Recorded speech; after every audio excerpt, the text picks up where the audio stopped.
Hey everyone, Brent Peterson here from Talk Commerce. You know what really got me thinking about style? My kids. They looked at me one day and said, "Dad, you just can't wear hoodies and conference t-shirts anymore." They were right. As someone who's constantly meeting with e-commerce leaders, speaking at conferences, and recording podcasts, I need to look sharp. But honestly, I hate shopping for clothes. That's where Taylor comes in and rescued me. Here's how it works. You rent clothes instead of buying them. I get my own personal stylist who curates my perfect outfits and sends them to me. I can even text them about upcoming events, whether it's a big client meeting or a conference keynote. Every month, I rent 5 to 7 pieces from quality brands that fit my style perfectly.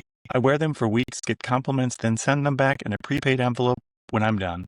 No commitment, no clutter. And here's what I love about renting. No decision fatigue, no cluttered closets. And I'm always trying some new styles I never would have picked myself. Plus, if you really love something, you can buy it at a discount. The best part, even my kids approve of my style. If you're tired of stressing out about what to wear, try renting from Taylor.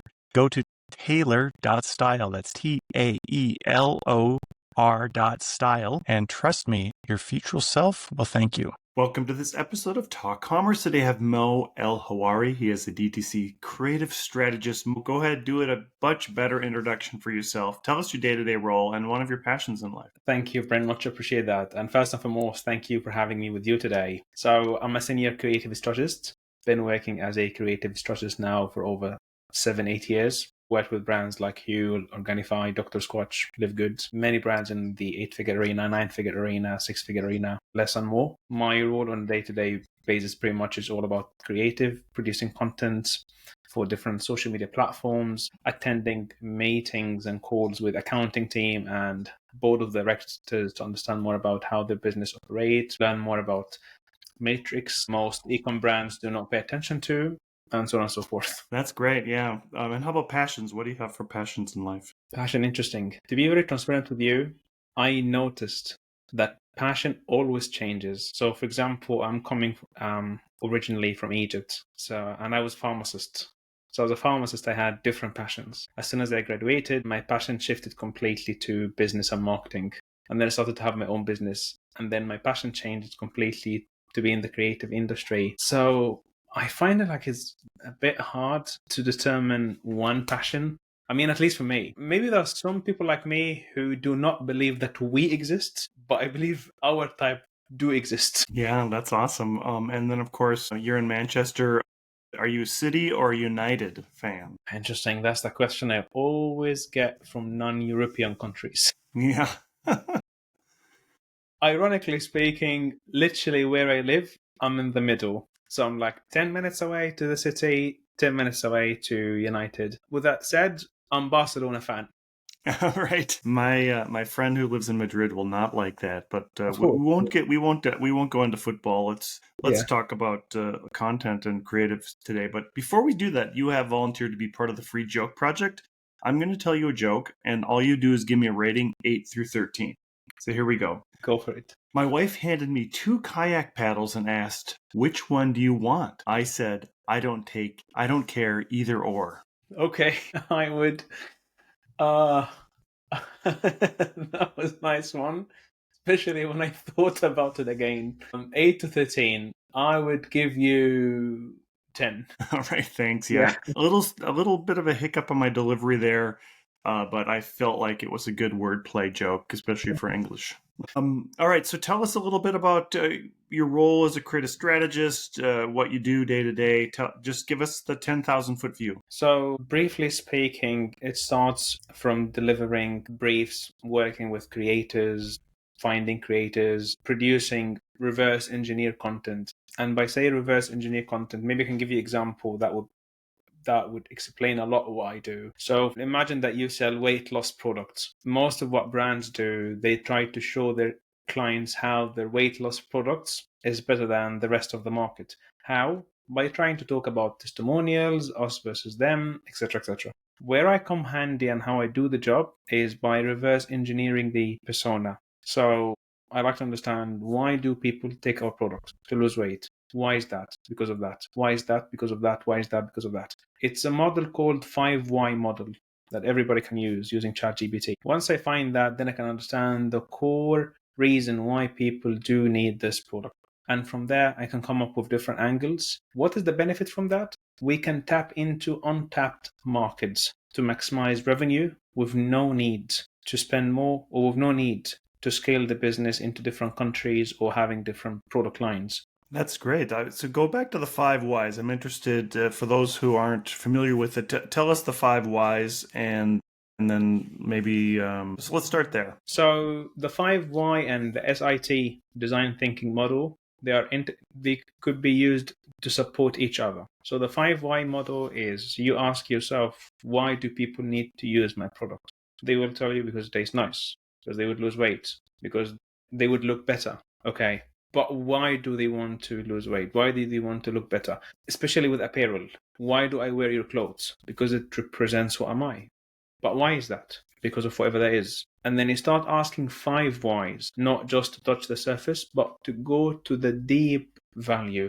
You will find so many interesting data and interesting angles when you do that. You will find angles that can encourage the customer to ditch alcohol or any bad lifestyle habit with your product. So rather than keep showing people how your product helped them look nice, look decent, help them make money, save money, whatever that is, your product could help them also solve other bad lifestyle habits. Like, again, to give another example about the 5 why model, imagine that you sell bed sheets and your bed sheets are $500, which is pretty much expensive. And this is a case study, by the way, from one of the brands. So how would you present it? Yeah, maybe you can say my bed sheet has patented technology that can help you adapt your body temperature. So if you're a hot sleeper, it can make you cold. If you're a cold sleeper, it can make you warm. Great technology, great benefit. As soon as the customer finds out that it's $500, $200, $300, they will say, well,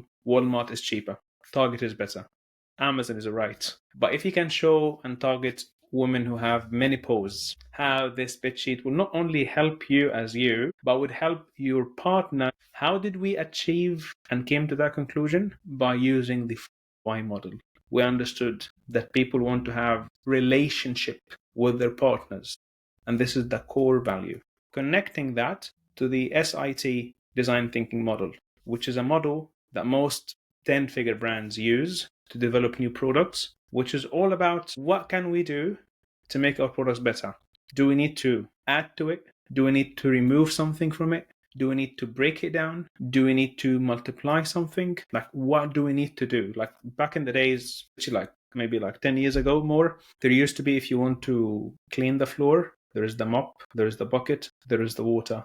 Maybe 5 years ago, 6 years ago, they invented that mop where you don't need buckets, you don't need water, you just have tissues, and then you have the mop with the tissue, you clean, the job is done. So they have removed elements to achieve the job. How did they do that? By understanding their customer persona, their sociology, their economical situation. What do these guys see, hear, and listen and interact with every single day? So to me, creative strategy is not just about duplicating ads or finding winning angles and double down on them, but also challenge what is already working to tap untapped markets. I think that customer persona is always daunting as a merchant, because you want to find your ideal customer, your ICP. Do you have tips for a merchant or somebody that's running a brand to come up with their first persona for a client? I love this question. When you say first persona, you mean new DTC brand, correct? Yeah, just getting started. I think a lot of times that somebody with a brand is just so in the weeds they don't even know where to start. I love that. This is exactly what the way you ask the question is unfortunately what most people do, which is they come up with a product and then their second question is, who is going to be my ideal customer? It should be the other way around. You should never come up with the product without knowing who you're going to target. It shouldn't be like you're sitting on the chair, looking up to the ceiling, and then thinking, what do I need to do to come up with a product that makes $1 million? No, you should have already witnessed something. And this is my best tip, that you personally, as the brand founder, has faced something that you believe you could be your own customer for life. This is the base. So I want to come up with a new product. Great. Step number one, something that I personally suffer from. Something that if nobody else buys from me, I'm happy to keep using it forever. And this is step number one. Step number two is to validate the concept, to make sure if it's a good hobby, if it's just good for some few sales on eBay or Amazon, or if it's a real business. That's why it's always advisable to start only with one product, one SQ. Yeah, that's great. I think that there's a couple of examples of the Gillette guy. I think that he bought the Gillette.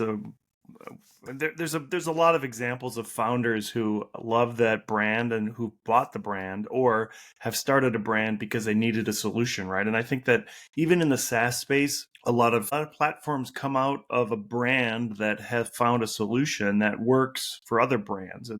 It sounds like that's kind of what you're saying is you have a solution for a problem that fits your needs and it could work for a lot of people. Is that a good way to look at it? Absolutely. It doesn't have to be existing problem because there are different awareness stage levels. Like there is product aware, product unaware, problem unaware, solution aware, solution unaware. They're different. Like Apple, for example. What Steve Jobs has done, he came up with a product to unaware problem. People didn't mind having phones with buttons. They were okay with it. So he came up with a product or with a solution which was unknown solution to unknown problem, and it worked. It rarely works. Like this one rarely works, but it does exist. Why it did work from my humble experience and perspective? Because he believed in it himself. It was an issue that he himself faced as an issue, and he wanted to work on it and believed that not many people aware of that. As soon as they will absolutely be into it. So exactly what you said. Yeah, and I think that you've really struck something there where a brand founder has so much passion in their brand. If they can work on then conveying that to the end user, that's really the magic in making sure that your solution fits that other person, then making the other person know that this solution fits them as well, right? Is that the kind of the word to put it together? Well said. So Mo, this has been such a great conversation and time is just flying by. What kind of advice do you give as we're going into the holiday season in the US? We have Black Friday, Cyber Monday, and I know it's going to be busy in England as well. What kind of advice do you give brands right now to position themselves already in a month? We're going to have big sales coming up in Christmas and Boxing Day and all those fun things. What kind of advice can you give them to position themselves? For existing brands? Yeah, for an existing brand that's going into the holidays that needs to do something. Right. For existing brands, I would say your main primarily focus, like 70% of your focus, should be towards what is already working. So many brands get distracted and they want to do a million things at the same time during this holiday season, and they miss it. Every day is $1 million day. So make sure that you prioritize 70% towards the product that is already working for you, the strategy that is already working for you, double down. So this is what 70% of your focus should be. 20% of your focus should be towards what you want to get rid of. Imagine that you have stock that has been sitting on the shelves collecting dust for a while, specific product, whatever that is you want to get rid of. This is where 20% of your focus and budget should go to. And 10% should be towards testing new concepts, new products, new whatever you want to do, so long as this will not consume 10% of your money and time. This is pretty much the main thing, I would say, as we're approaching this holiday season. And maybe they can try the pre-holiday season offer. Maybe you have seen this already, like people say we're having early Black Friday, early Cyber Monday offer. Because nowadays, been working like that for now 2 or 3 years now, even more, that brands understood that people actually happy to buy early. They don't need to wait because they understand it's going to be the same offer anyway. So this could be like another marketing tactic. Yeah, and I think Amazon is a great example. They do Amazon Prime Day, which is usually in the middle of the summer. And it seems like there's going to be a Prime Day almost every day pretty soon. But yeah, you're right. You're exactly right. You need an opportunity. I suppose you have to be careful not to oversell it, right? That your brand, your discount is just regular price. Very true. Mo, it's been such a great conversation. As I close out the podcast, I get everybody a chance to do a shameless plug about anything they'd like. What would you like to plug today? Plug in what what way? Just to promote, what thing would you like to shamelessly promote? Frankly speaking, I have loads of things to promote, but maybe one thing I would vouch for, not myself, it would be like a brand. Like it would be something that I would encourage everyone to visit, which would be Huel. It's a very already well-known brand anyway. They do not need my advertisement or my promo for people to know them.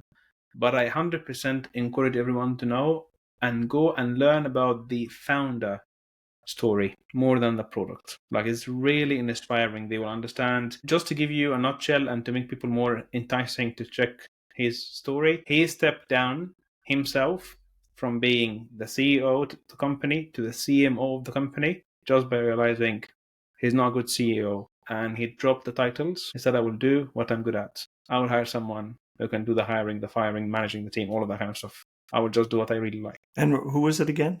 Okay, great. Oh, yeah. Perfect. I'll make sure we get those in the show notes. Mo El-Hawary. It's been Correct. such a great conversation today. Thank you so much for being here. Appreciate that. Thank you, Brent. It's